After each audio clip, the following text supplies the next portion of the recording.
can tell the participants to join and tell government to join now the participants because broadcast हो गया क्या पूछ लेना okay because let the YouTube broadcast started. YouTube broadcast started. So the participants have to join in, sir. Yeah, now streaming online. Sir, I hope my audio is clear. Your audio is clear, sir. Yeah, Sunil, we can hear you.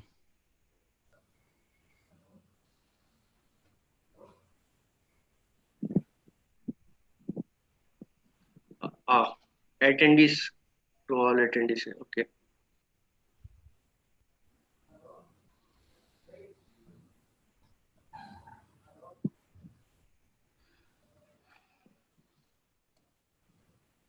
Around 630 registrations we are having, sir. Good number, yeah. Let's see, sir. Because the Zoom has got 500 permitted and rest can go on YouTube. Yep, that is true. Yes, sir. 100 plus already logged in. Yes, sir. Yes, sir.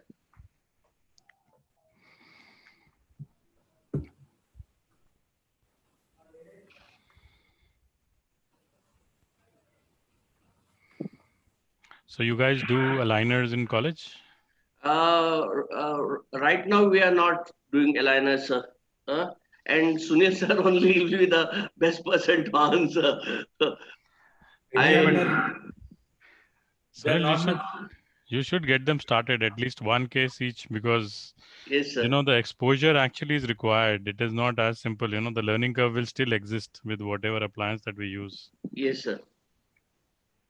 So in our department, we have started with one case which is subsidized. So invariably they find some friend, some cousin, somebody, and we don't permit any, really bad malocclusion. Reasonably simple cases so that they just get the hang of putting attachments, doing some IPR.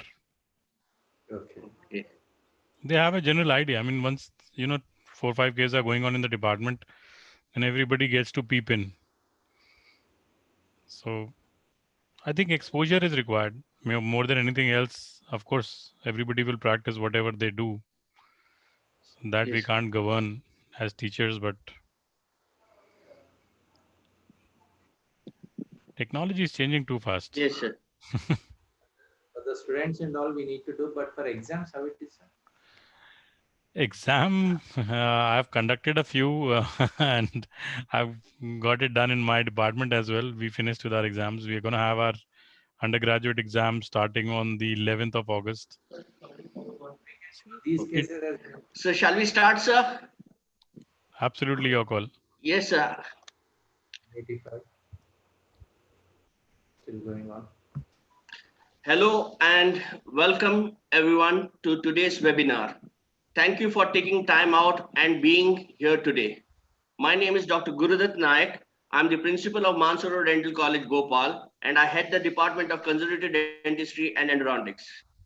The need of the hour is to adapt to the changing mindset of the ever-evolving orthodontic patients. We are in the selfie age and every angle needs to be not just aesthetic, but picture perfect. Lingual appliances filled the void for some time, and even if the patient had complained, the skill required by the orthodontist were often found lacking without extensive training.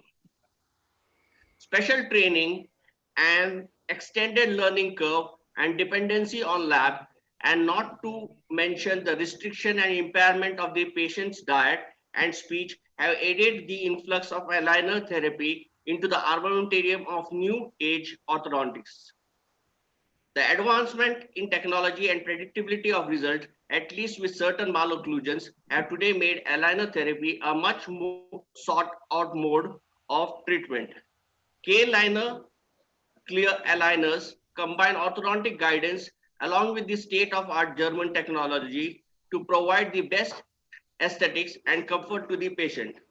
Today we are hosting a webinar on clear aligners, the way forward. We are honored to have Dr. Gurkirat Singh sir, an eminent speaker, academician, well-known clinician who accepted our invitation to conduct this webinar for us. The presentation shall cover the basic skill required to diagnose, select, and execute clear aligner treatment using K-line clear aligners. Case reports highlighting the same shall be shown. Without further ado, I will turn the time over to my co-host, Dr. Sunil Kumar, who is the professor and head in the Department of Orthodontics and Dentofacial Orthopedics, Mansoor Dental College, to give a brief introduction of our speaker. Over to you, Dr. Sunil. Thank you, Sergi. And good evening to the two gurus of this session. One is our dynamic speaker, Dr. Gurkirat, and the Dean of our college, Dr. Gurudat, and all the participants. A warm welcome to you all from the Department of Orthodontics, Mansoor Dental College. I am pleased to introduce our speaker, Professor Dr. Gurkirat Singh.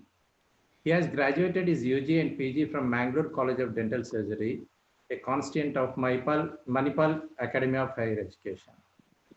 Sir has finished his M.Ortho in 2001 and is registered with Royal College of Surgeons, London, as well as Royal College of Physicians and Surgeons of Glasgow. He is also a diplomat of Indian Board of Orthodontics. I think reading Sir's credentials and introducing him elaborately will be like writing a chapter in a textbook.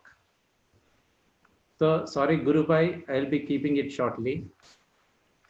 In our fraternity, we call Gurkirat sir as Guru Bhai. Please don't mistake this Bhai to some underworld links or something. It is not at all related to Dongiri, but it's because of his friendly nature and always supporting each and every person, maybe a junior, senior, new person, old or anywhere, any place. He's always ready to help. That is where he is a Bhai. With प्यार से सब लोग भाई बोल के बुलाते हैं sir. And I say he is a guru because each and every college library has his textbook. So Guru, I take this liberty from you. Thank you, Sunil, and thank you, Gurudat. Incidentally, me and Gurudat come from the same institution, so he's alumni, friend, junior, colleague, and a lot of other adjectives I can use for him. And of course, Sunil is a much loved colleague. And of course, we've had some good times. Most of the conferences, we are all together.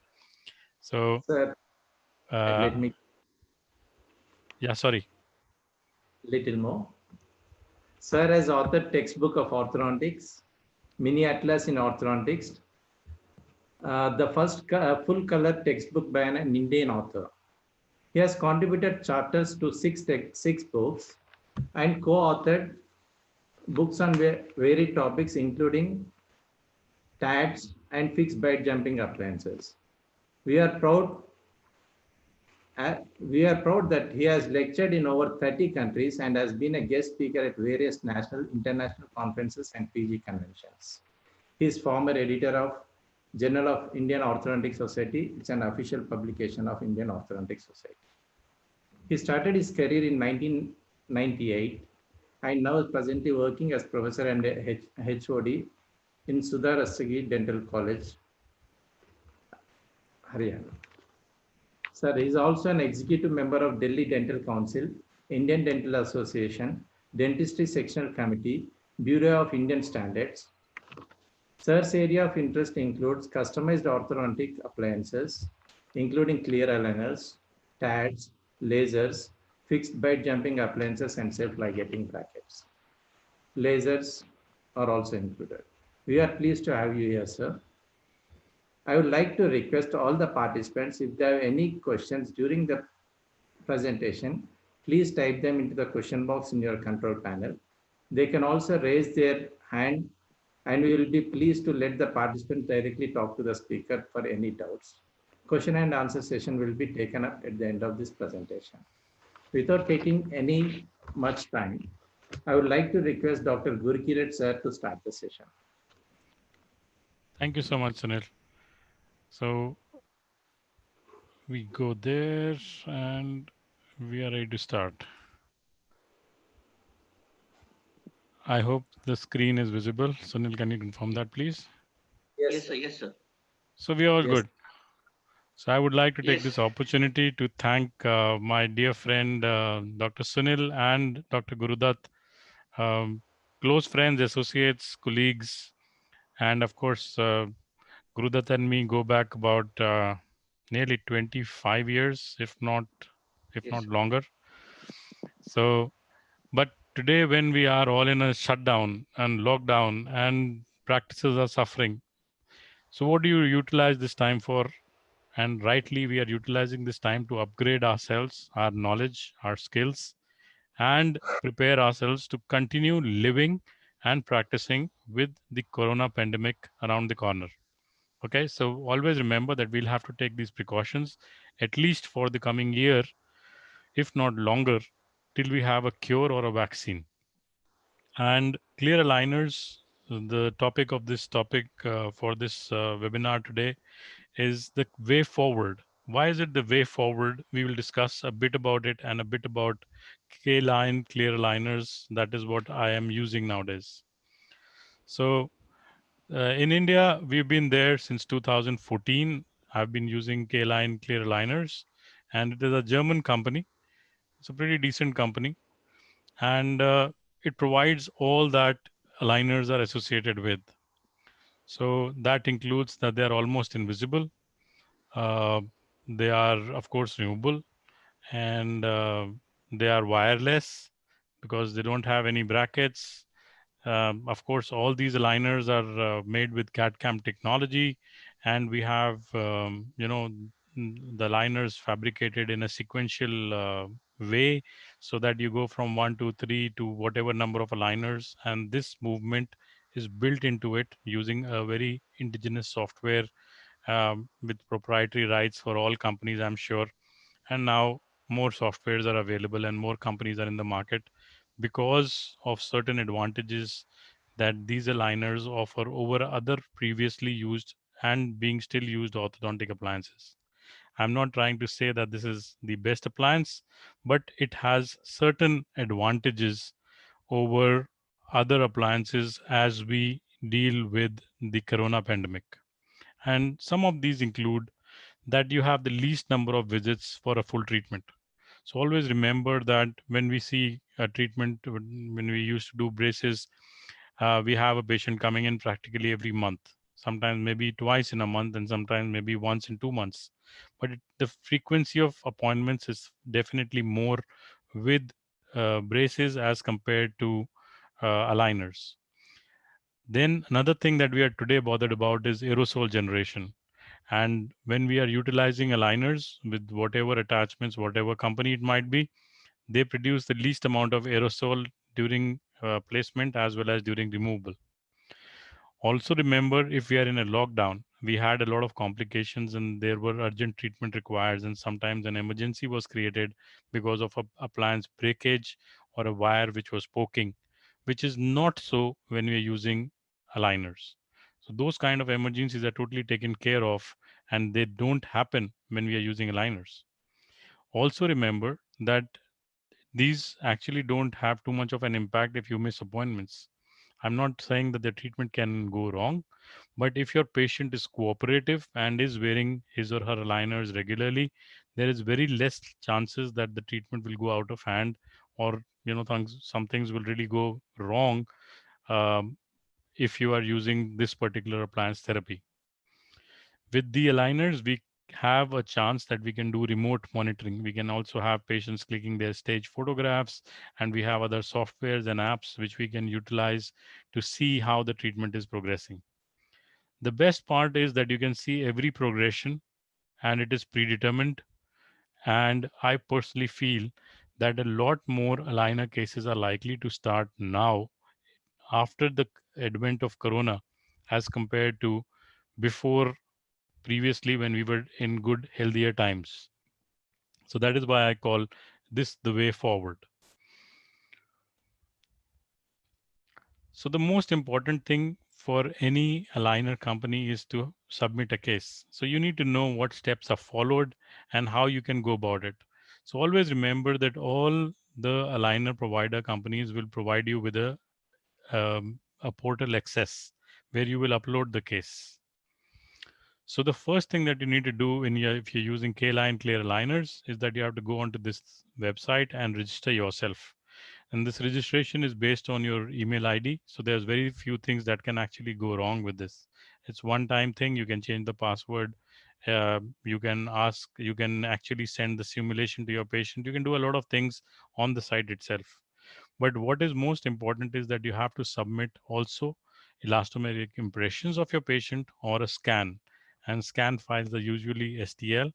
And of course, you have to upload a proper case in the sense the way we used to do in our orthodontic departments with an OPG or a CEF with some extraoral and intraoral photographs. And of course, the most important, the impressions or the scans. So without the 3D part of the treatment, you actually cannot do aligners. Once you've done this, then these impressions are scanned or they are analyzed, and then the communication starts. So for the communication, it is very important that the operator actually knows what he wants in that case.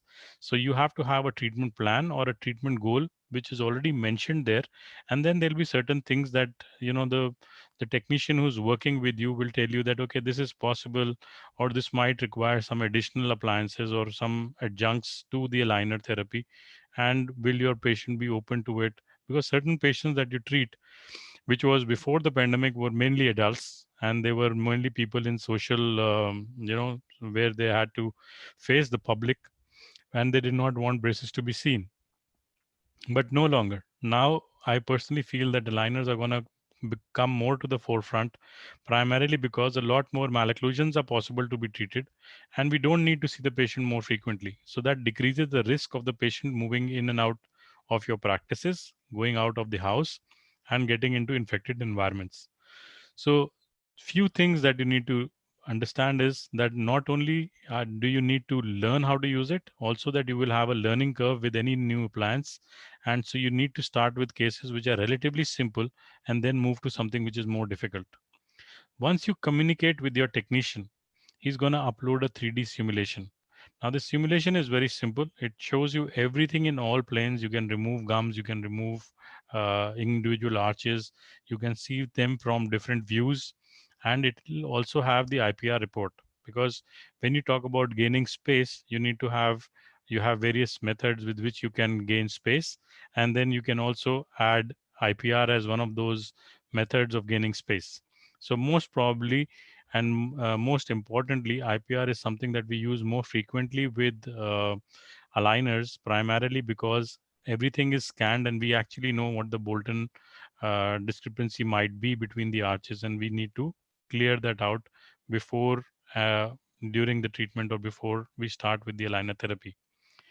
Once the clinician who is treating the patient is happy with the 3D simulation as well as the IPR report and the segmentation of IPR, we can actually decide when we want to do IPR. So in some of my cases, I like to do IPR even before I put in my first aligner.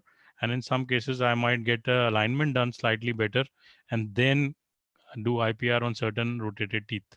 So this is also possible with aligners. And then the company will print some stage models. Aligners are fabricated, they are disinfected, and then they are mailed to you. And with this, you actually K-Line, which is a German company, like I mentioned earlier, they send aligners in phases. So you can actually have 6 to 10 aligners coming together, and then you will have a lab report, and then you'll have accessories and instructions. You might need to put some buttons or some attachments for certain movements. You might even be using elastics. Um, I can show you, and I will show you a lot of things that we do nowadays. And the sky is the limit. So as you go better and as you do more number of cases, you gain with confidence. As you understand the appliance, you are able to treat more difficult malocclusions far easily. So we'll discuss few simple cases as beginners, and then I'll show you a couple of difficult cases as well.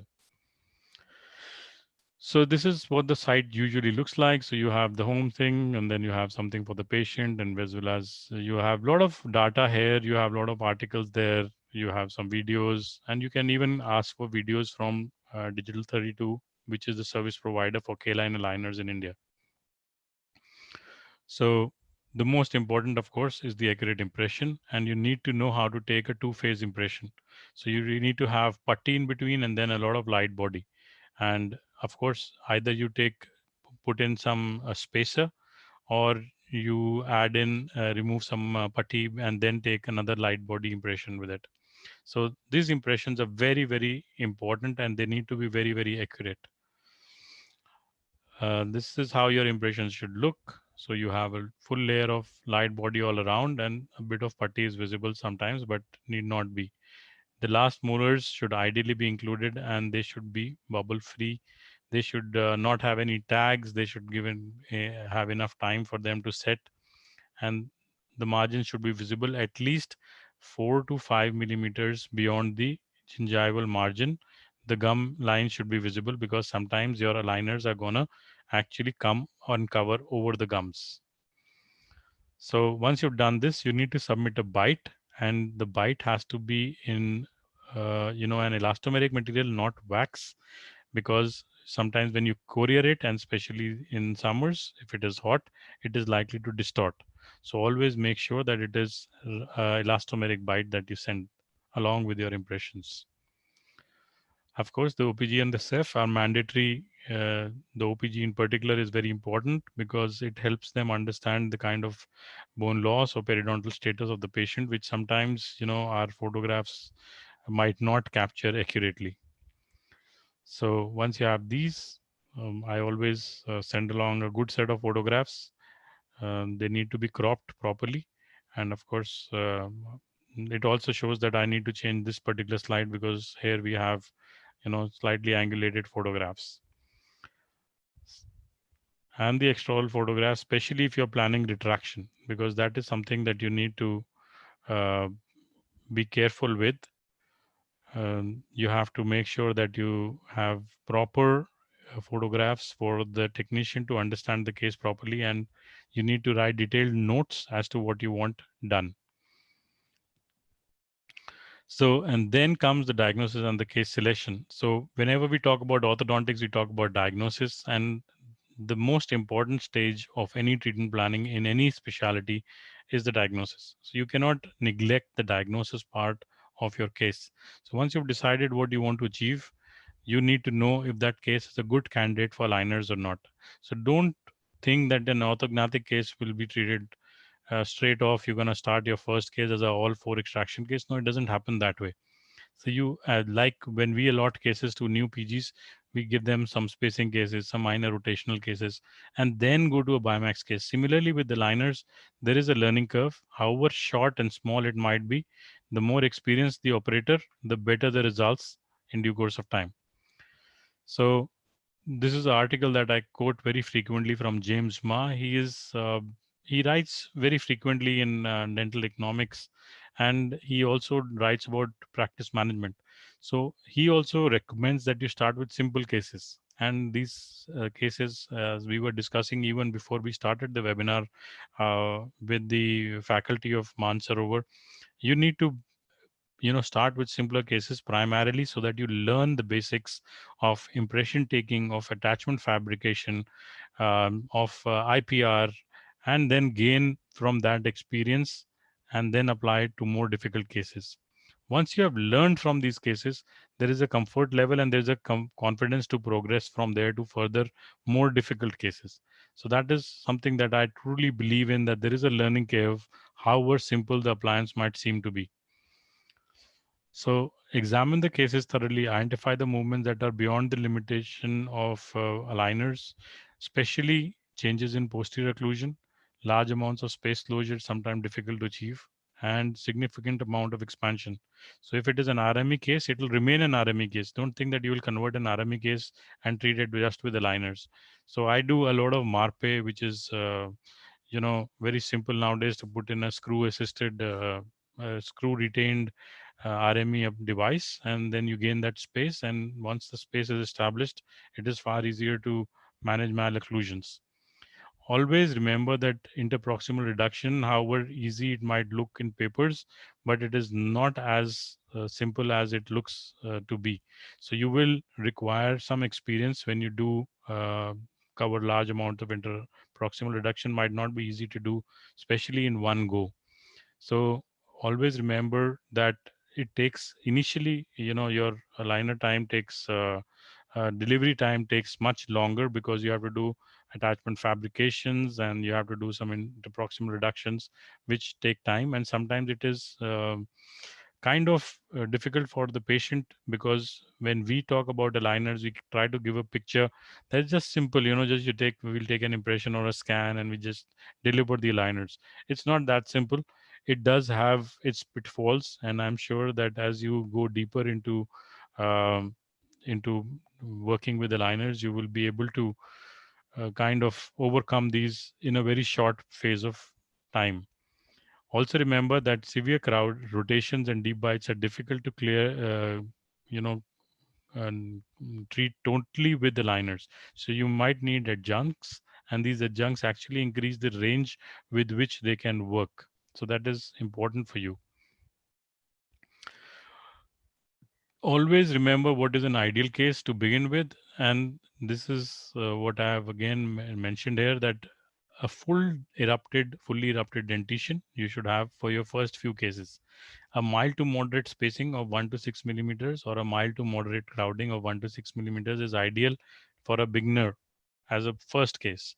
And narrow arches that are dental in origin or relapse cases. Always remember that relapse usually is not very extensive. So you might have a bit of rotation, a bit of overlap of the anteriors, which might be unsightly, and the patient might come for a second phase.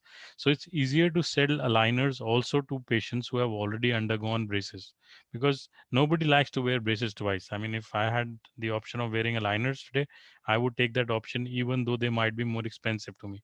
But always remember that if you have a case which you feel is an ideal case to begin with, then don't think too much about money. Think about the experience that you're going to gain from that case to apply for future cases.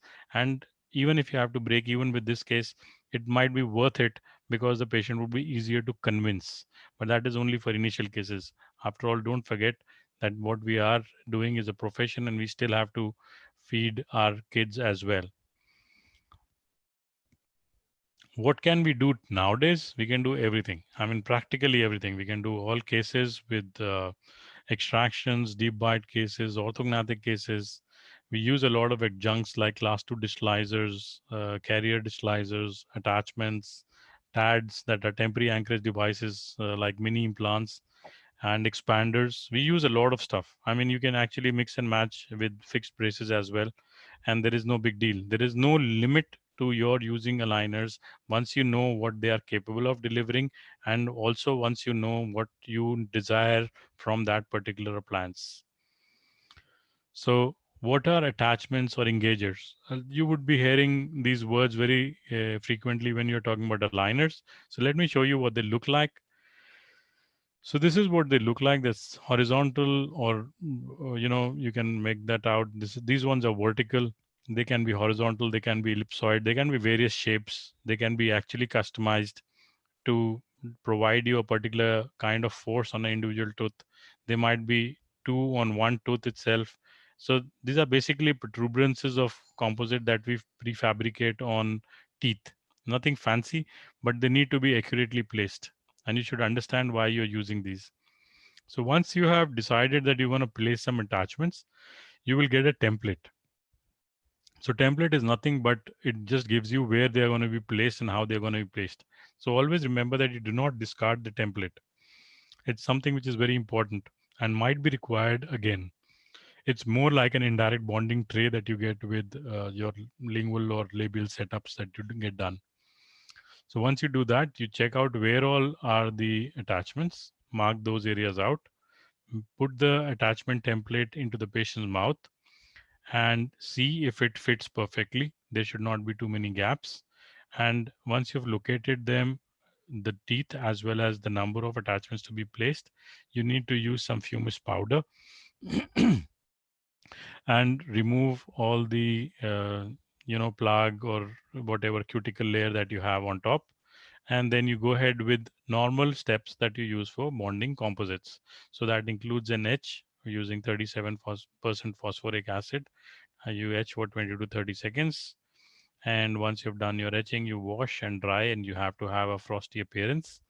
And in the meantime, what you're doing is that you have taken your template, lined it with some Vaseline so that the composite doesn't stick to the attachment, and then you have loaded it with some flowable composite.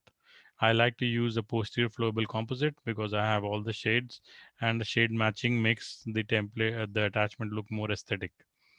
So once you've done that, you place the loaded tray with the composite in it, press it both occlusally as well as from the labial aspect.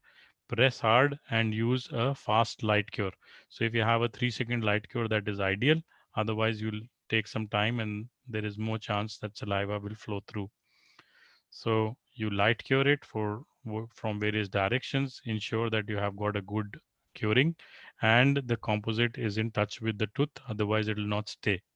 Once you have done this, you tell the patient to rinse with water so that the seal is broken, and then you lift it, you peel the template away from the teeth.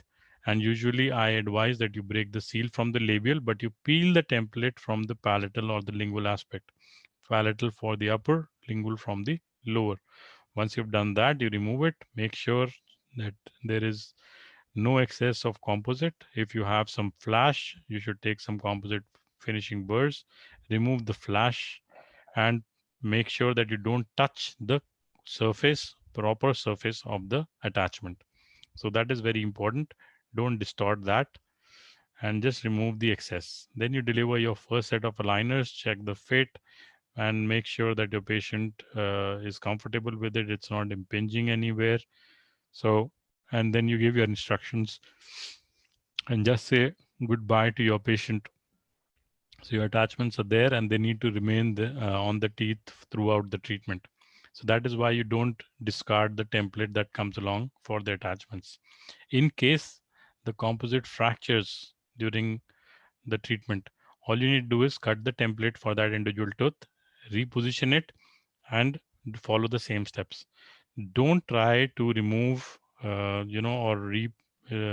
put the complete template in place once the tooth movement has been initiated using aligners. So template needs to be cut for individual teeth, or you can always order a new set of templates as well. So some clinical tips for you. Line the attachment template with Vaseline prior to filling with composite. That will prevent the composite from sticking with the plastic. Make the patient rinse with water to break the vacuum built up after the light curing of the composite, and peel the aligners from the palatal or the lingual aspect while removing. Even all your aligners need to be removed from the palatal or lingual. So this is something that you tell the patient and you follow these instructions yourself as well. So these are very important instructions. The other most important thing is creating space. So you need to know how much space that the technician will guide you with, but creating space, you have some favorite means of doing it. So usually what is done with the liners is that you have some amount of expansion, you have IPR, and then you have distalization and extraction. So extraction cases, I would advise you to kind of defer for some time till you have got a bit of experience of using aligners. Once you've done that, the first three are no big deal. So you can very easily do expansion. IPR is also not so tough. I avoid extensive IPR, especially in the posterior region.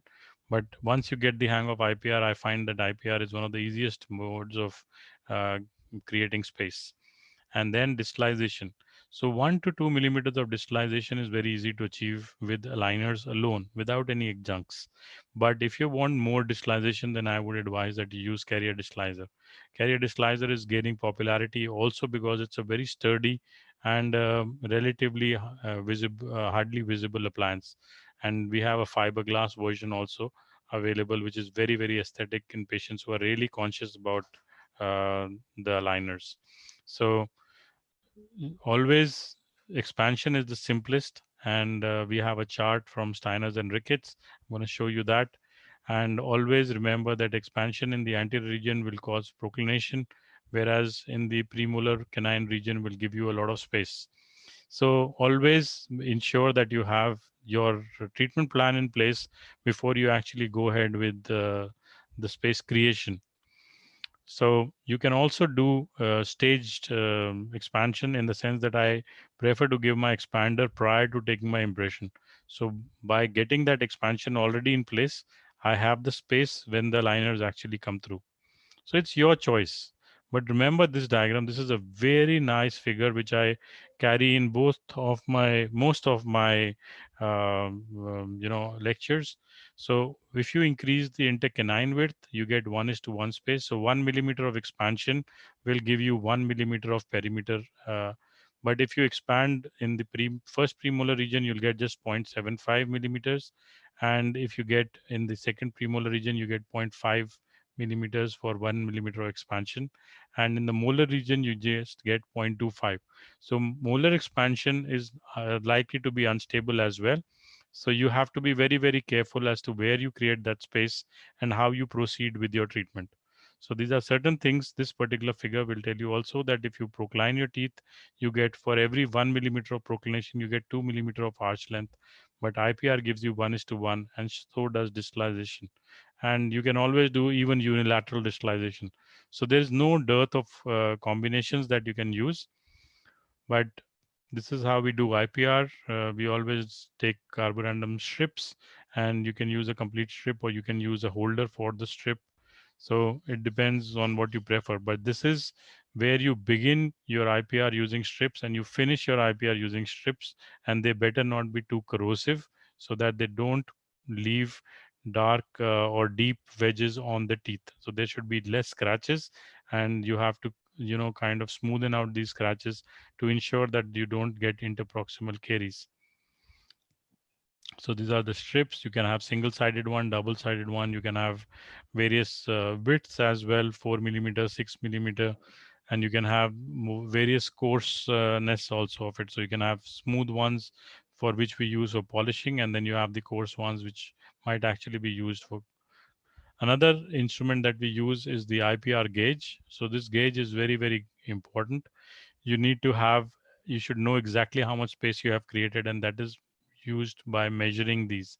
So always remember that measuring gauges are extremely important if you want to do quality alignment using aligners, or space creation using aligners. And if you are a great fan of discs, you can always use discs, but I use them only in cases where you have a Bimax case. So see how fast it is. So you need to be very, very good. And this disc is 1.8 millimeters in width, and see how fast you've created that space. But if your contact is not good, then you will not be able to use a disc. So always remember that this is very good only for Bimax cases. See how fast it goes. This is a real-time video. And if you are using this disc, you have to be extremely careful, but because it will cut through anything that you use. It need not be just tooth material. It can be, you can even dissect a tooth using this. So we have these flexible discs, and they are very nice and they last you a long time. But you need to still polish the individual edges, and you need to smoothen out because there are no rough surfaces on a tooth. You see how fast you've done IPR? And you still need to smoothen out the edges, and you need to round up because the disc always cuts in a straight space. So always move the IPR strip towards the tooth so that you get a rounded surface. That rounded surface is very important. You have to do it for individual teeth. So don't miss out any tooth. Otherwise you need to finish all the edges to make sure that there is nothing angulated left and everything is rounded and smooth. So IPR guidelines usually that we follow, of course, the final is after taking an IOPA and ensuring that there is enough enamel on the tooth surface. But usually it will be 0.2 millimeters of enamel surface per proximal side on the anteriors, zero point 0.3 on the upper, and up to 0.5 on the premolars and molars. So 0.5 is a bit on the higher side per proximal side, but usually you have to be very cautious as to how much IPR you really want, and then do it in a sequential manner using the best of instruments to avoid any sharp, uh, you know, scratches on the enamel. So we also have these perforated diamond strips. These can be autoclaved and they are very nice because they are reusable and autoclavable, whereas the carborundum ones can be used only on individual patients, and once they become wet, they tend to lose their corrosive nature. So you have these keys also coming in various corrosiveness, various thicknesses, and they can be used manually as well as with micromotor holders. So let's go to the first case. This is a simple case, and I will highlight the salient features of this case. It's a relapse case. So you know that the malocclusion is not very severe when the patient is very conscious of whatever relapse has taken place. So what has relapsed is mainly in the anteriors. You can make out a bit of crowding in the lower and a bit of rotation in the upper. Already, all four premolars have been extracted. The occlusion is more or less okay, so I don't want to change that. And you have to notice two things. One, that I'm going to show you cases about how much time we have taken on those cases, as well as how many appointments that we have done with this. So she came to me in the beginning of February, and then we took her records same day, scans, x-rays, everything, and the scans are sent with along with all the things. So you can make out that she requires all third molars to be taken out, which was informed. Patient was not keen to get anything extractions done because she's already got four premolars done, but these teeth are not going to come into alignment anyway. So then we see the patient on the 22nd. That's exactly 3 weeks, and we are on aligner number 1. So what have we done in between? Is this the second visit of the patient? We have done some IPR, and you can make out this is the minor IPR that we have done. You can see some bleeding points, and with this minor IPR, we have given her aligner number 1. So, and then the complete set of aligners has been handed over in this particular case because she was an outstation patient.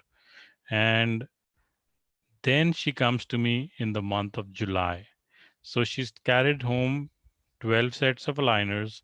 And then when she comes to me, all I have done is put in a bonded retainer and in the lower arch, canine to canine, in the upper arch, lateral to lateral. Nothing else was done. No refinement was required. And why I'm saying this is now let's calculate the number of appointments that I actually had with the patient. I saw the patient for the first time when I took the records, second time when I did the IPR, attachment placement, and delivery of aligners. And the third appointment was the last appointment where we just put in the bonded retainers. No refinement impressions were required. Otherwise, you can add another appointment or another 2 appointments, I would say, for refinements.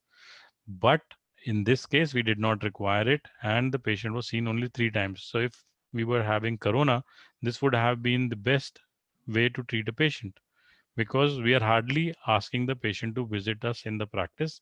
So we are decreasing our likelihood of exposure as well as that of the patient.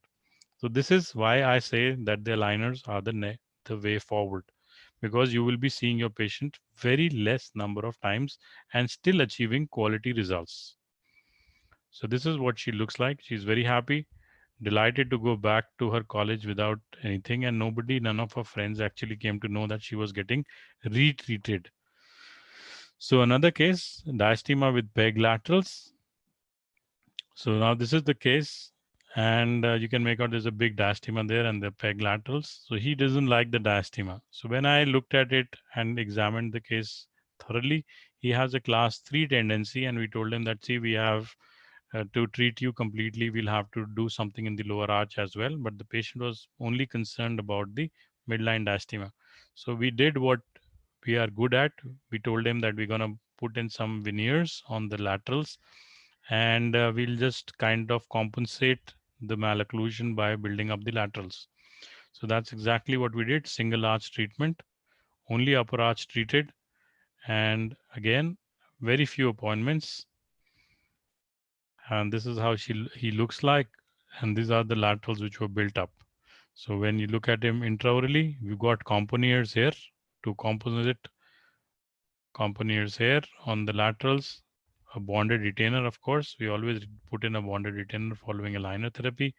No sense in giving removable aligners which are visible. And this is what he looks like. This is the comparison. You can make out he's looking good. No big deal. The bonded retainer is in place. The occlusal view and the difference in smile.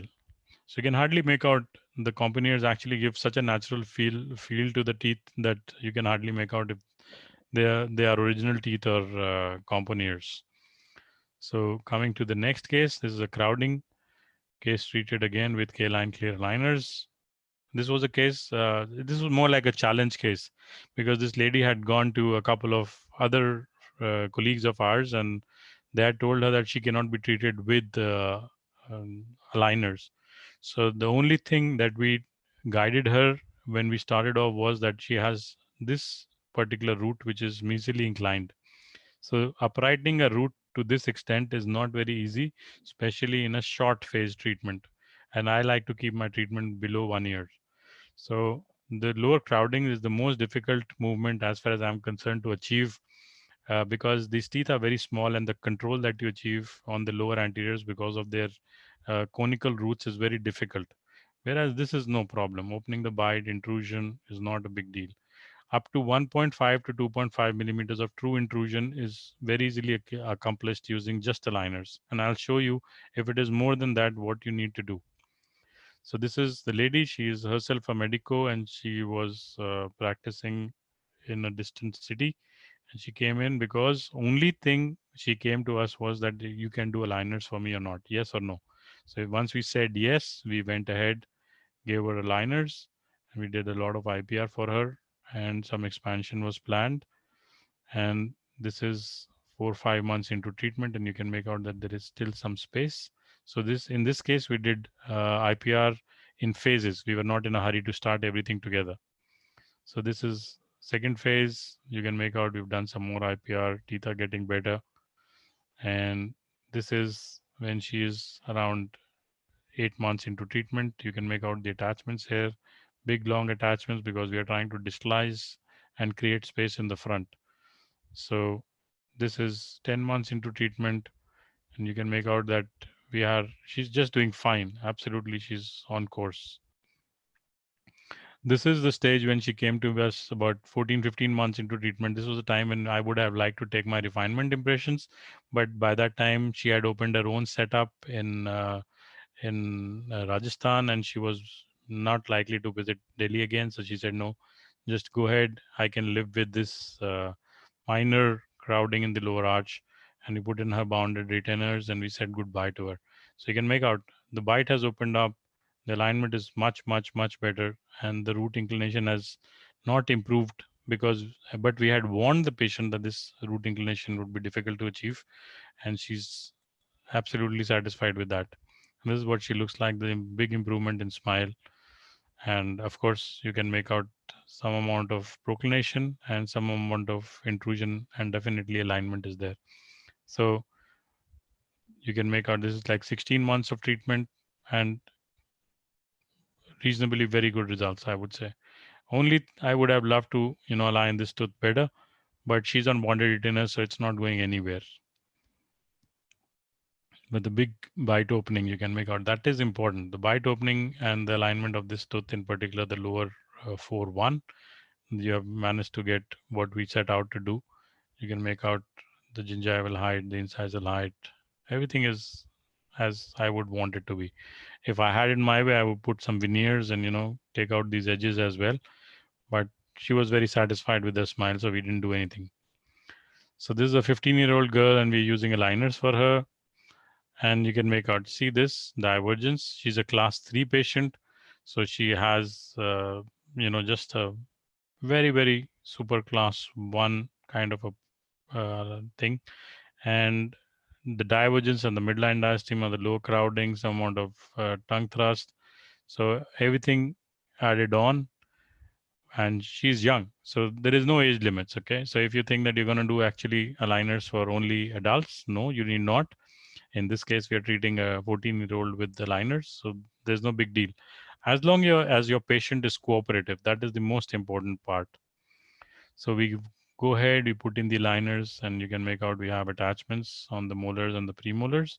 And these are again vertical attachments that we're using. So in this case, I would even give class 3 elastics if need be, but in this case, we did not give her elastics. And this is 2018, and you can make out we are on liner number 13. So 13 liners means about 6.5 months of treatment. And this is just short of refinement. So why did she require refinement? Because this tooth extruded during treatment. So this is a torque issue actually, if you look at it, and minor crowding in the lower arch. Both the laterals need to be rotated disto-labially, but otherwise you can make out everything is class 1 premolar, class 1 alignment.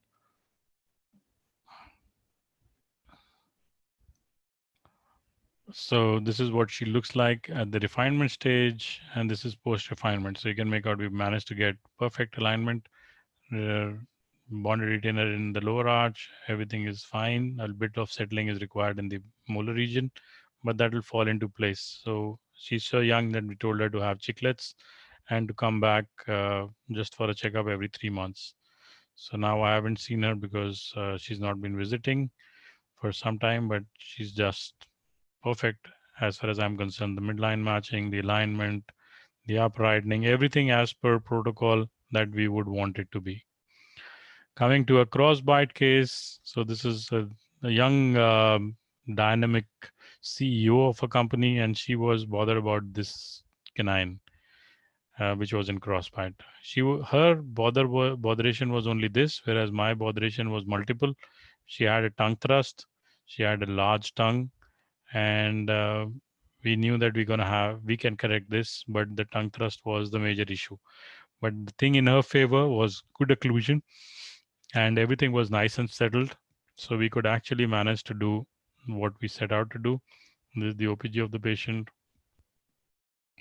and we put in the aligners, and the aligners would open the bite automatically. So you have to make sure that if the crossbite is within the freeway space, then you don't need to raise the bite. Otherwise, you might need to put some GIC blocks on the 7s. So that's something that you will learn as you go ahead, but look at the alignment that we managed to achieve with the aligners alone in this case, no attachments, just aligners. And this is how we finished. Sometimes you do get a open bite in the posterior region. That is because of temporary intrusion of the posteriors because of the thickness of the aligners. So that will get settled. There's no problem. But what you need to do is put in bonded retainers, which we have put. In her case, we have used fiber composite bonded retainers. We are working at that particular point with a Singapore-based company and doing some research work on fiber composites. So that's what goes in. And this is the comparison. So you can make out the canine is perfectly placed. You can't make out which canine was impacted by just looking at this particular photograph. So this is what it looks like. And like I said, it will settle. So there is no problem. These things do settle. So this is what it looks like at the end of treatment. Bonded retainer goes in. Comparison of the smile. And this is definitely a better smile as compared to this, where she had a hollow there, looks more like a missing tooth. Another case, this is a much tougher case, which is still in progress. So this is a class 3 case with the anterior crossbite. So we've done lots of work in this case. We've done class 3 elastics. We've done expansion. We've done some amount of proclination. And you can make out that this case is almost coming to its last phase now. So this is a wonderful case that I will show you once we finish it. We'll show you all the steps. So you can make out this lateral, which was inside, has come out. This was super erupted. It's gone in. The lateral was totally in crossbite. It's also found space for itself. And of course, this premolar has gone in substantially and some more needs to go. Another case, which is TMD with crowding. So there are lots of things that you can actually do. So now this patient had TMD, and this is his occlusion on the right side, which is hardly any occlusion. So he was basically chewing on the left side. He was more bothered about the alignment of his teeth as compared to the TMD. So the best part about aligner treatment is that they act like a splint and they disocclude the joint, thereby decreasing the forces on the joint itself. So they are pretty effective as splints as well. And let's see how effective they are. So the minute you cover the third molars, you will have an anterior open bite, because this occlusion was actually kind of deranged. So you can well imagine you have two, third molars covered. So they are very close to the hinge. So the anterior bite opening is quite phenomenal. And this is at the end of treatment, which took about 9 months. So look at the alignment that you have in the lower arch. It's like a perfectly aligned arch. The left side occlusion is definitely better than the right side occlusion. The right side occlusion was never great. And of course, the crown had to be changed. So the not so young guy, and I was invited to his wedding. He's married I think Australian, and he's moved now to England. So he was very happy, and the TMD symptoms also changed, and you can make out that in the smile, the color matching of the tooth is really nice. So you can hardly make out that this is not his natural teeth, but this is what the teeth looked at before, and this is what they look at the end of treatment. And this is the alignment. So the alignment was nearly perfect. I don't think could have done a better job. The lower alignment, of course, you can make out done a bit of IPR here in the anteriors, and the bonded retainers will hold everything in place, and that's important. That is why the bonded retainers are so important.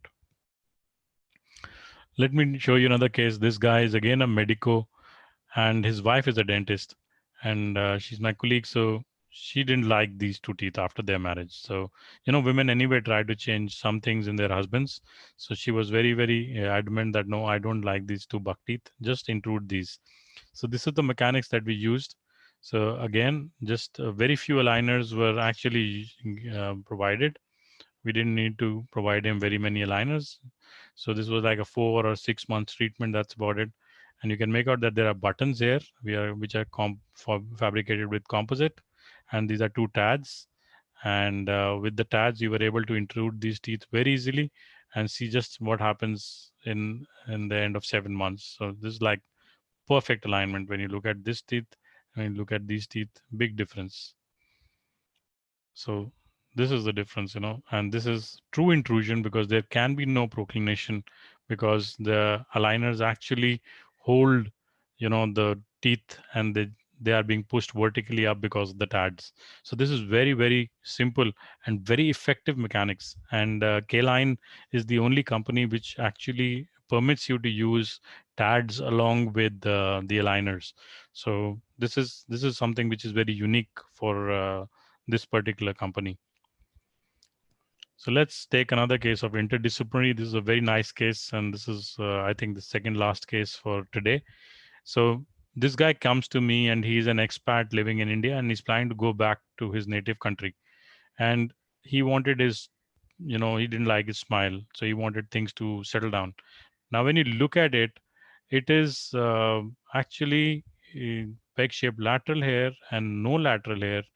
A tongue thrust, definitely, because he has a class 3 tendency. You can make out how broad the arch is. So he required a full-fledged treatment, a crossbite hair. So I examined him along with my endodontist, and she said, see, I can't do anything for his teeth. I can't give him any veneers because of his bite.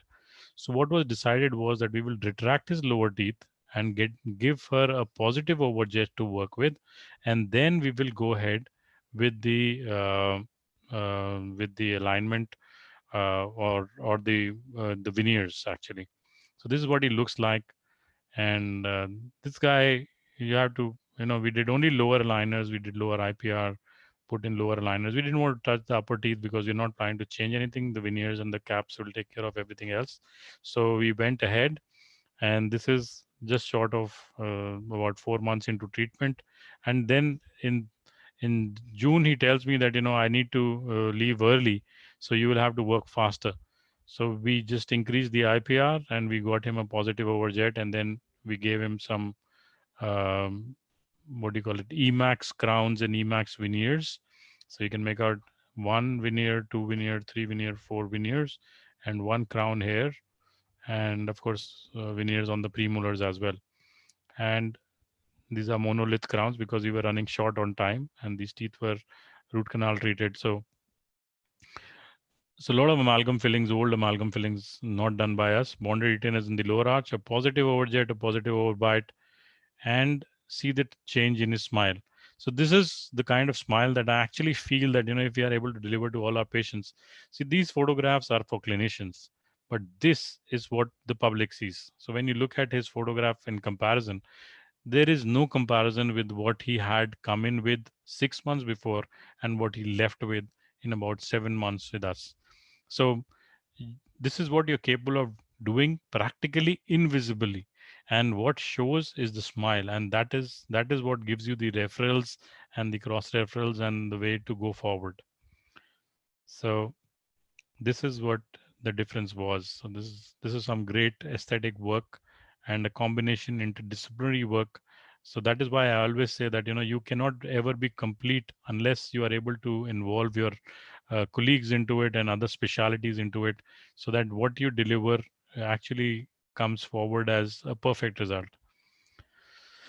Periodontally compromised patients are very difficult to treat at times, but again, with K-line aligners, we are able to do that very, very easily. This was one lady, and she had pregnancy gingivitis and a lot of gum work which was done on her.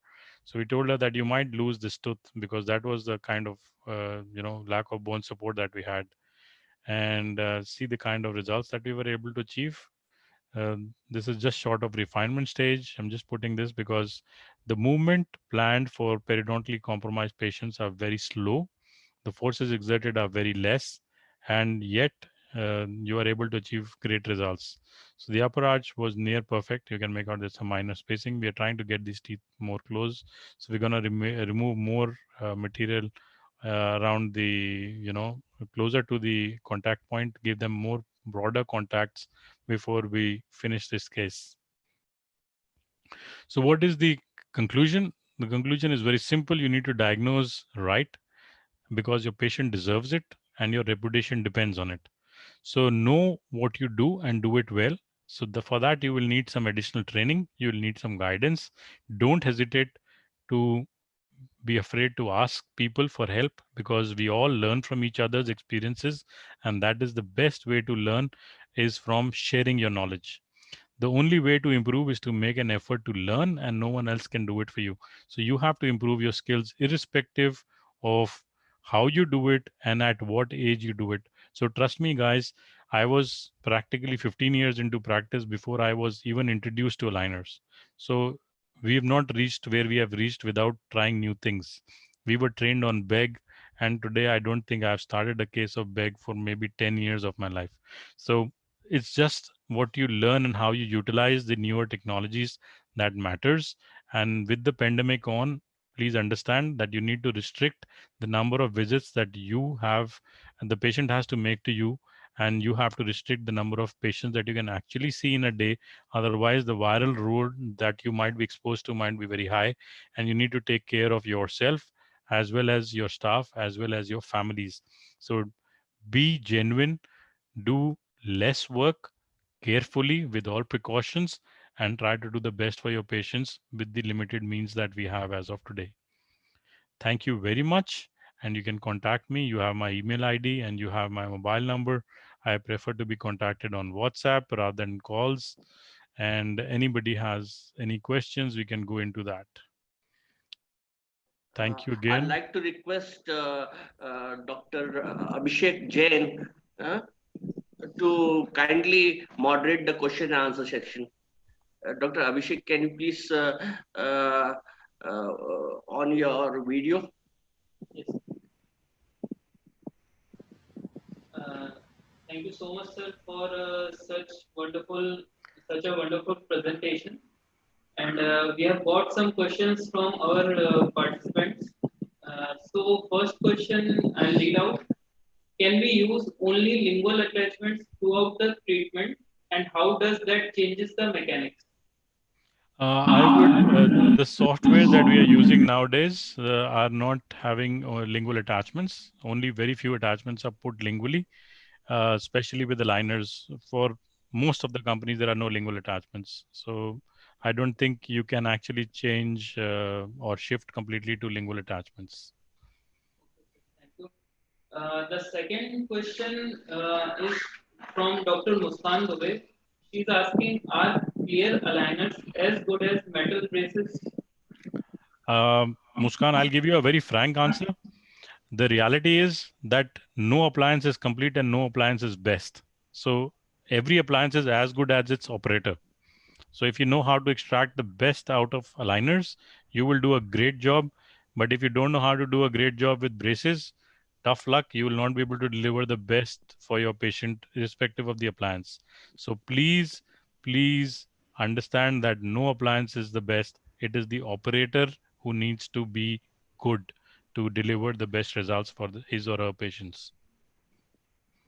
So one question that is from my side is if we start the treatment with IPR, so as we do in lingual orthodontics, what we do first we align the arch, then we do IPR. But in aligners, how can we start the case with IPR itself? Abhishek, the best part about once you get into IPR is that if you're using strips, Yes, then sir. you will realize that every strip has a thickness of about 0.1 millimeter. Yes, sir. Okay. And a 1.1 millimeter strip can go into most of the crowdings. Yes, sir. Or if you want 0.2, you need to just double the strip. You get my point.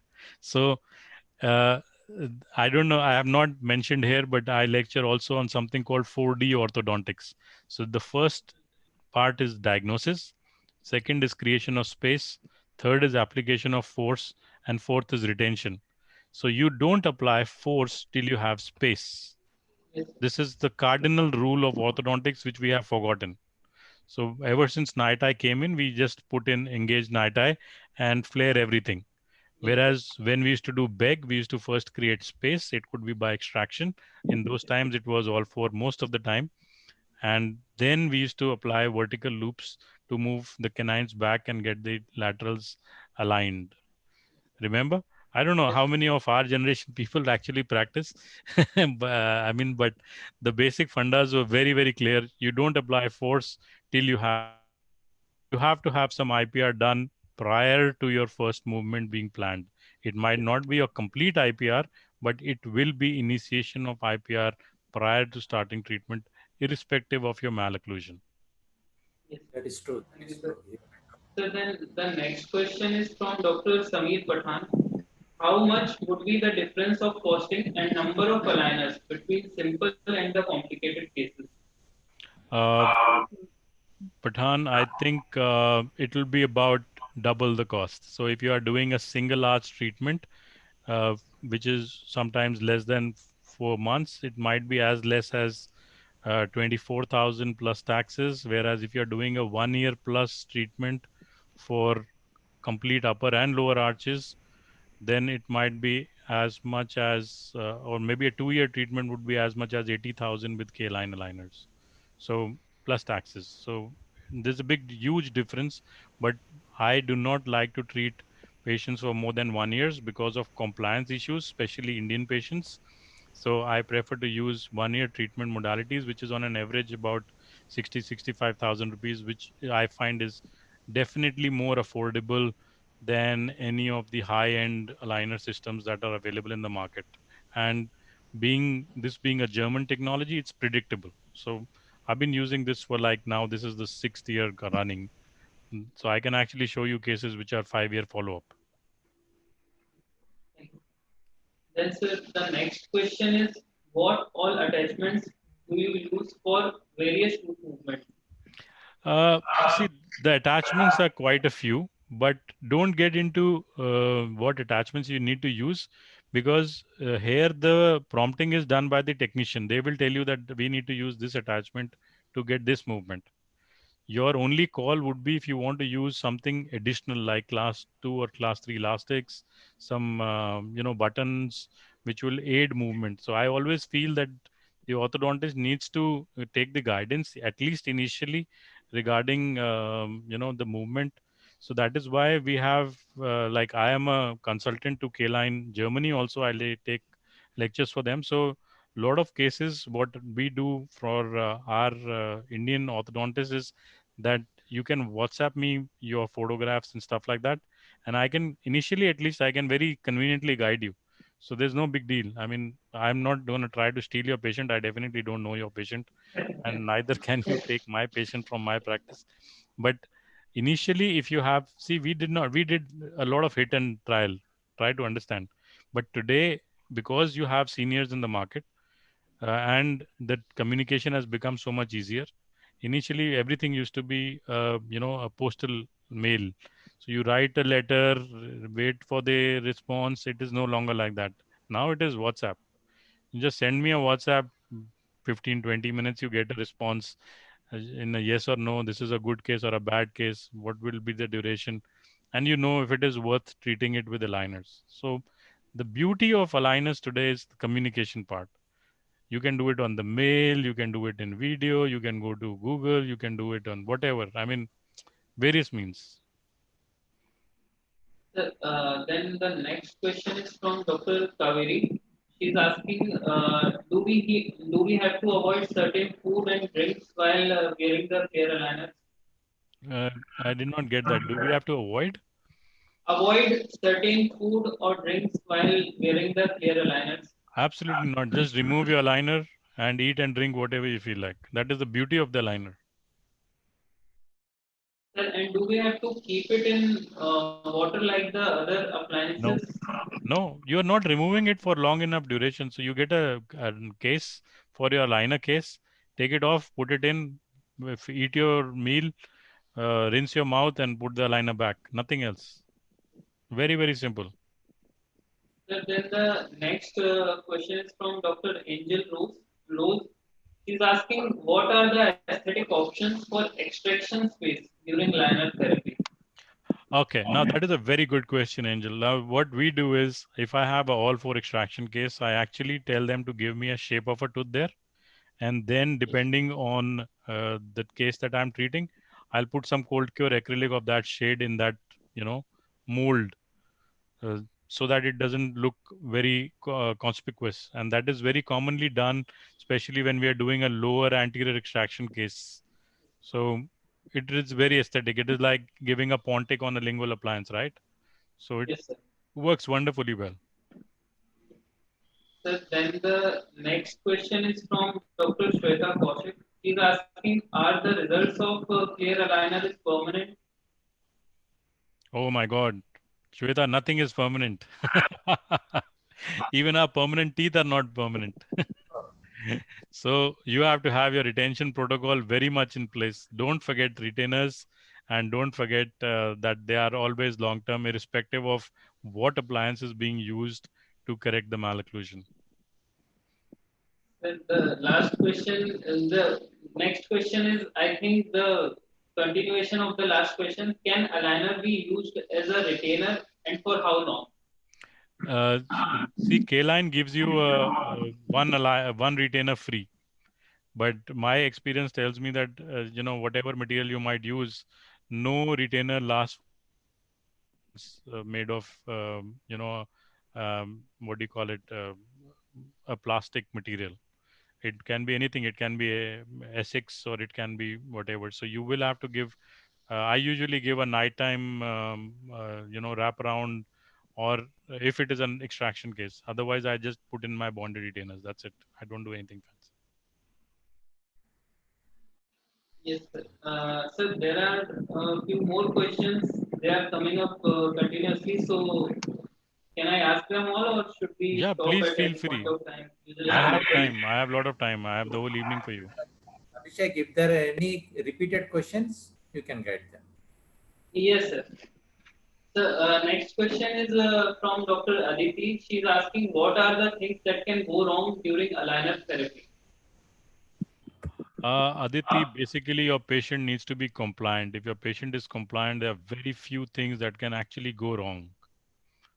So, I mean, if your planning is right and your patient wears your aligner how can it go wrong? Because the next aligner will not fit if the previous is not fitting, right? So the very few things that can go wrong. So then is regularly seeing an orthodontist is compulsory, or the patient can visit at a regular interval? You won't believe it. I have patients who come to us in India in winters. They collect their whole kit before they leave in January, and they come to us next winters, and things are practically done. Trust me on that. I'm not saying this because I'm trying to motivate you to do K-line liners, but this is the reality. But ideally, what would I like to see? I would like to see my patient once in 3 months, ideally. But if your patient is compliant, motivated, and your planning is right, nothing will happen even if you don't see your patient for the whole year. So then Dr. Venkataram, he's asking, in that case which you used for two central incisors intrusion, they were mini implants or something else? Mini implants, absolutely mini implants, fabricated by Dr. Vivek Patni, Pune. So then, Add over here, can you tell how the movement was controlled in these mini implants for intrusion? So very simple, very simple mechanics, because when you have a quadrangle kind of a force, it is, and the liner is cupping it from the front, so there can be no proclination, even though the TAD and the force is placed labial to the center of resistance. So it is true intrusion because it is TAD assisted intrusion with the liners. so then the next question is from Dr. Natasha. He's asking why clear aligner treatment is so expensive. Natasha, till 3D printing becomes cheaper, the liner treatment will be expensive. But once the 3D printing becomes more economical, I'm sure the aligner cost will decrease. And some things in aligner is also because of branding. If I'm going to have Amitabh Bachchan giving an ad for me, I will have to pay him, and he doesn't come cheap. Whereas if I'm not advertising, then I'm limiting my resources, and I'm spending just money to provide whatever I'm providing. So the big difference, and there's absolutely a big difference in marketing costs and other costs. So bigger companies, bigger brands will be more expensive, but then they have more data, more number of clients. So it'll become cheaper. It has become cheaper. See, now I'm not taking names, but we are maybe half the cost of some of the top brands in the market. So how can we be at half? There has to be a reason. And with newer softwares and more people coming in and digital technology, getting faster, the costs are coming down. So you should have been here in the market about 20 years back, and you would have realized that they were so expensive that even though you might be certified, we never did cases. So it's become much cheaper now. Yes. So the next question is from Dr. Sonali. She's asking how to settle the occlusion with aligners. There are two ways. One, you put your bonded retainer and let the patient chew on chiclets. The other way is that you cut the last aligner behind the canines and let the patient be for some time. And or if you are very concerned, then you put some buttons and some vertical elastics. So it's relatively not so big a vertical interocclusal gap as you are thinking it is. Don't worry about it. It's a very minor part of settling. So then the next question is from Dr. Bennett. She is asking, can aligners provide adequate torque control, and how can we achieve torque movement with aligners? Torque control is an issue, but things are improving, and if the movement is planned well, you will get reasonable amount of torque control.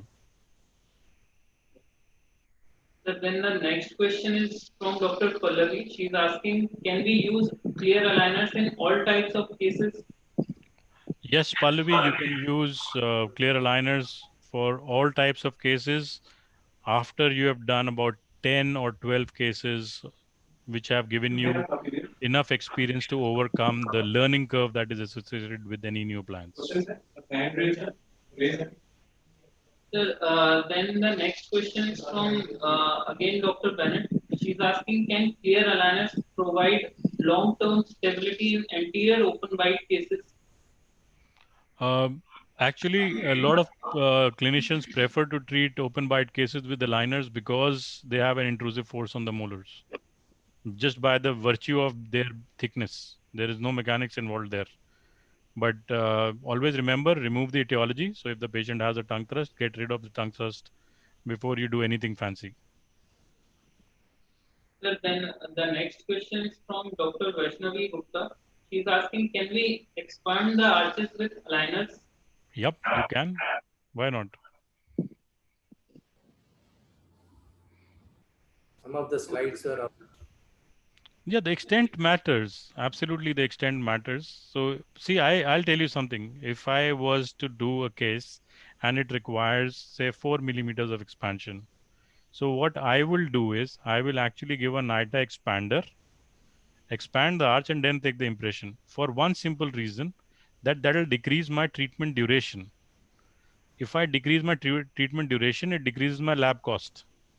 I'm very clear in my mind that I don't want to pay my lab too much. And that is the only reason that I'm sticking to K-line because I'm not paying the lab too much. See, be very practical and pragmatic. Don't become a purist. A purist is a person who likes to do only one appliance. So somebody will say, I do self-ligation and I do X appliance and I do everything with that X appliance. Why? I don't want to be purist. I want to be a perfectionist. I want to give every case, I want to give the best result possible. The appliance really doesn't matter. Sir, then the next question is, what if the patient forgets to wear the aligner for a day? Nothing happens. It's flexible enough. Anybody who's using aligners will tell you that. One day doesn't matter, 1 week matters. Maybe a day prolonged. Absolutely. Then the next question is again from Dr. Bennett. She's asking, can we upright the molars with clear aligners? No, Bennett, not really. You can't. Molar control is very difficult with any kind of aligners. So if you really want to have molar control, use TADs and use vertical hooks with elastics on those TADs. You can correct anything because you are the orthodontist. Okay, you have to think, you have to plan. Don't expect the appliance to give you all the results. It doesn't happen that way.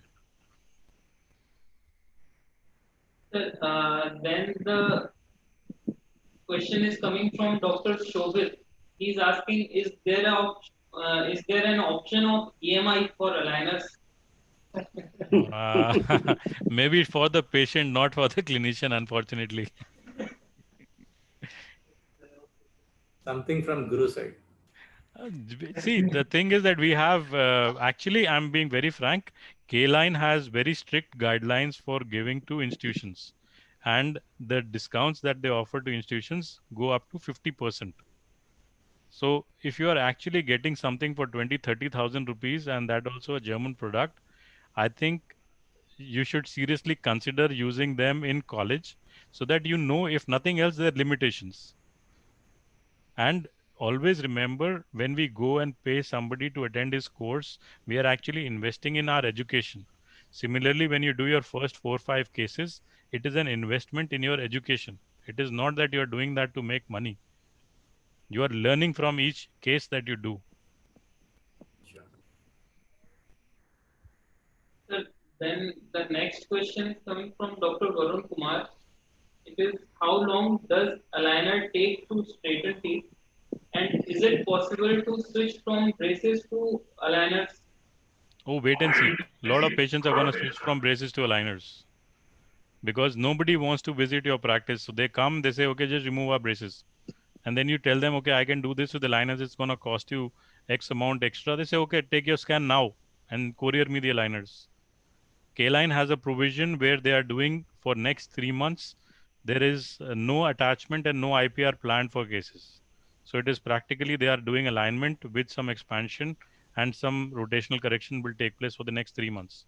In 3 months, I'm pretty sure that we'll have something in the market which will give more confidence to the patient to actually come in for attachments and IPR. So K-Line has already put that in the market. So if you have a patient who's ready to shift, just call the patient, debond the case, take impressions. Don't even remove composite from the teeth. It will not change anything. Just debond and take elastomeric impressions.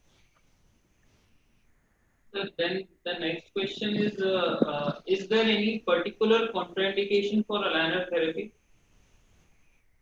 Poor gum health, incompliant patient, non-compliant patient, patient who doesn't pay me upfront.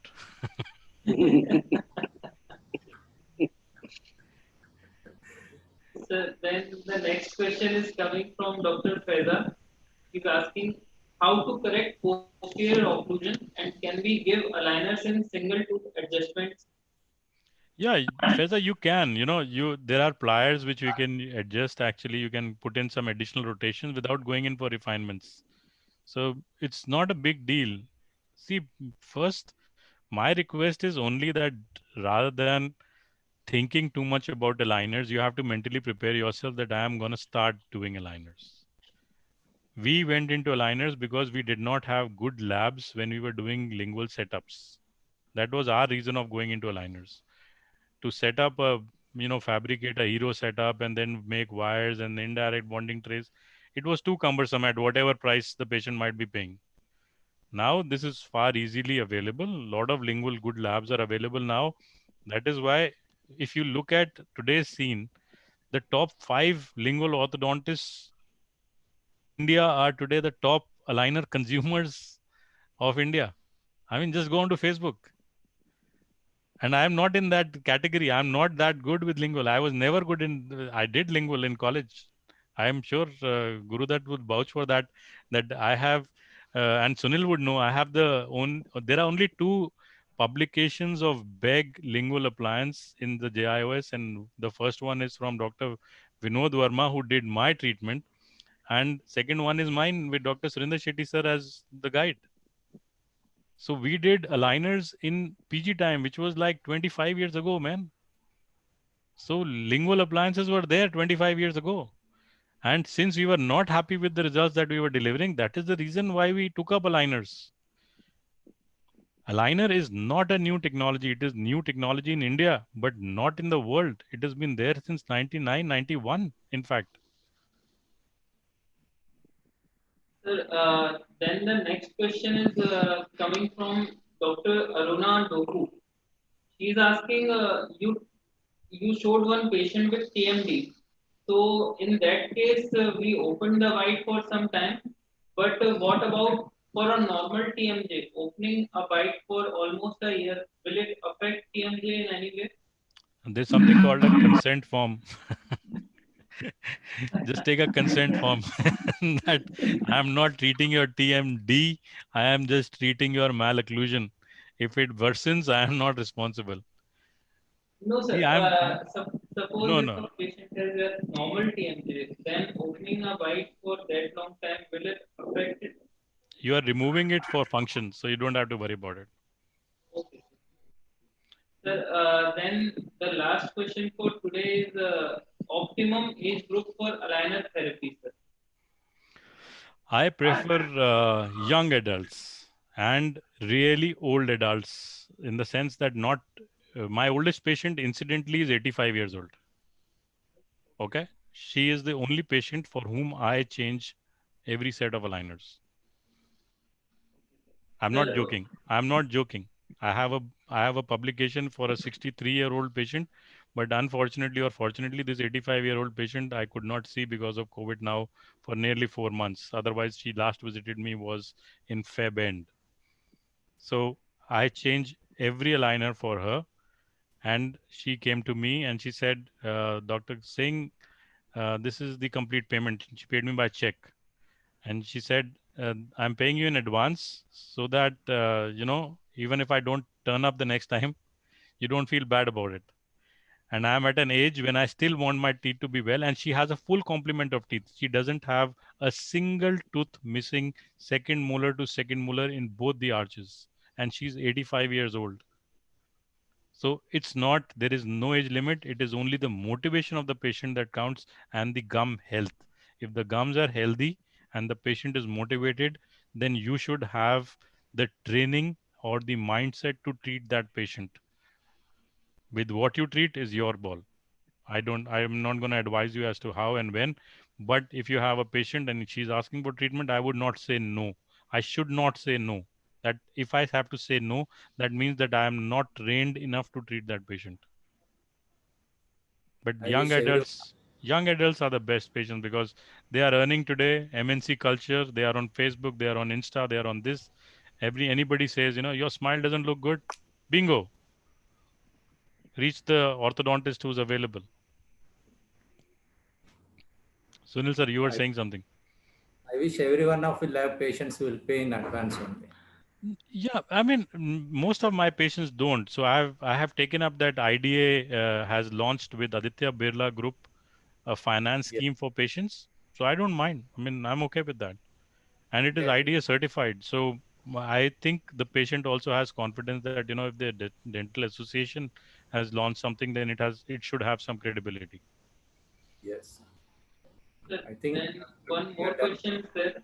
That if we treat aligners only for one arch, if we take only one arch, then won't it disturb the previous occlusion?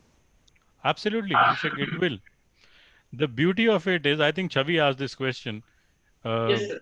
The beauty of this thing is that, your body is so reactive that it'll just fall into place. This is the beauty of the teeth and the whole system actually that we treat. Otherwise, you would not be so successful. Trust me. Orthodontists are not great people. It is just the body that is so good. God has made such a wonderful body and teeth that with the periodontal ligament space and the periodontium and everything, their occlusion settles. We are blessed to have an oral temperature also. Yeah. That is one of the. See, the beauty, we did a study actually wherein we studied settling and we realized that we did it with T-scan. You know who uses T-scan most of the time? The implantologist. The tooth that doesn't move. An orthodontist doesn't use a T-scan. Reason is because natural teeth just love to settle, and you will find such malocclusions which are so well settled with fantastic chewing efficiency that you will yourself feel, we are humans. We are just doing something which is, I don't know. I hope we are done. There's one participant, I think she wants to ask something. Dr. Gayatri Sahu, I'm opening her voice. So, Dr. Gayatri, can you please unmute yourself? Dr. Gayatri, Dr. Gayatri, kindly unmute yourself and ask your question.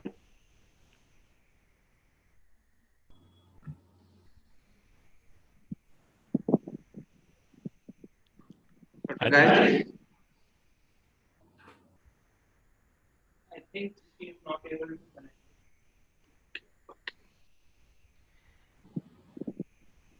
Sir, I think so. We have covered most of the questions. If anyone wishes to revisit this webinar, they can go to Mansarovar Global University YouTube channel. It will be there and they can revise, or if they miss something, they can go back and relook into the webinar. Sunil sir, over to you. Guru sir, it was very and very effective, nice presentation, sir. Like you were telling, money may be little bit more in the earlier stages, but when we compare that periodontal problems or aesthetic problems, discoloration of the tooth, that will be getting consulted, considered into the future generation for his dental treatment also. So we should not think of money. And in this pandemic situation, this is one of the best, without no aerosol procedures or no tooth preparations, which is producing aerosols, and very less visits to a dentist. It's a safe practice for both the dentist and the patients. So I wish everybody will safely practice and stay safe in this pandemic situation. And over to you, sir, Gurdat sir, for Sir, before we conclude, I would like to thank Guru Bhai for this amazing lecture and sharing his knowledge among us. So thank you, sir. And it was really, really great to see you after such a long time. Had a wonderful session. We've been conducting webinars since long time, and the amount of participant interaction this time was amazing. So many number of questions, 36 plus questions, I think so, were raised by the participants. A very interactive session we had, sir. I thank you very much, sir, for accepting our invitation and conducting this webinar, sir. I would also like to thank, sir, our MGU Chancellor, Mr. K.K. Tiwari, sir, Vice Chancellor, Dr. Professor Arun Kumar Pandey, sir, Pro-Chancellor, Gaurav Tiwari, sir, for providing us this platform and for their constant support and encouragement. I would also like to extend my thanks to Mr. Himanshu Pandey for providing us technical support throughout the webinar session that we've been conducting regularly. I would also like to thank everyone for joining us today, and I hope and I'm sure you had a worthwhile time. Take care. See you all next time. Bye as of now. Sir, anything you would like to say, sir? Thank you, yeah. Thank you. It was wonderful that you guys could host it. And thanks to all the participants for being there. And if anybody requires any help, just tag me onto Facebook, WhatsApp, Insta, whatever you are using. Yes, I'm available on most of the media. yes, and relatively free. That's very nice of you, humble of you, sir. Stay safe, brother. And Thank you, stay sir. safe, all of you. Thank you so much. Thank you, sir.